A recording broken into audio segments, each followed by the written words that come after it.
seemingly looks like Catherine, our beautiful Princess of Wales, take two. It seemingly appears that Catherine, our beautiful Princess of Wales, is at tipping point over this latest revelation. As ever, let me explain. Hi, good morning. How are you? Nice to see you today, whatever you're doing. And thank you also for all your lovely feedback of recent videos.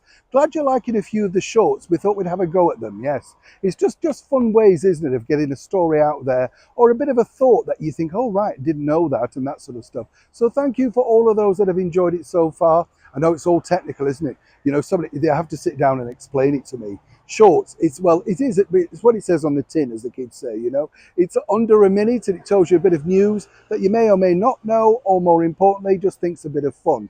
We'll try a few more out. Do let me know your thoughts, and as ever, thank you for your support on that.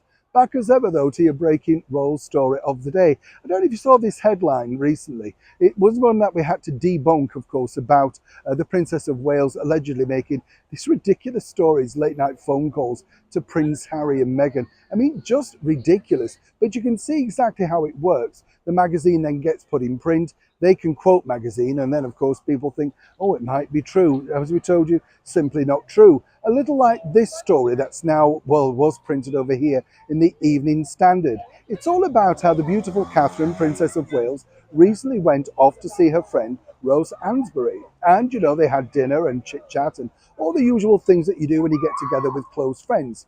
I think what's interesting here is when you also look at it, it does look like a very well-placed PR spin. But let me get back to the story. You see, apparently there was this music festival on at said event.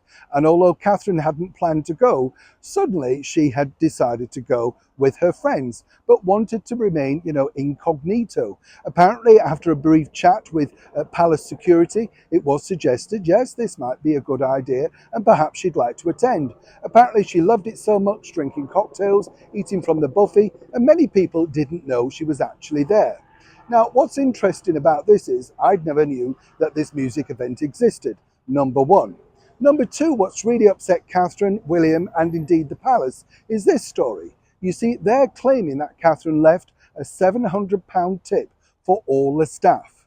Now, what's interesting here is two things. First and foremost, as we all know, royals don't carry money. So how was that left? Via credit card. They don't actually carry credit cards either. Interesting. But the other side of the coin is simply this. As I said, this looks very much like a publicity PR spin on behalf of the music festival. Great way of saying that Catherine attended and what a nice person she is.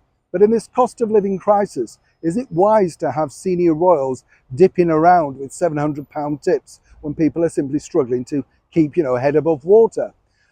According to a very well-placed source in the palace, Catherine and William, as I say, are very aggrieved at this particular story. And you will see now rearranged versions of said story on all via digital platforms, proving my point in case that this was a completely fabricated, made-up story. There was no tip. Catherine visited, but not simply for the length of time that they've stated. As ever here on this show, I like to correct the ill-informed and, more importantly, bring you the news that matters. Catherine, as I'm sure you'll agree, would have been very upset to believe, or for people to believe, should I say, that indeed she was so frivolous in these very difficult times for so many. Happy to set the record straight. Neil Sean in the very heart of London.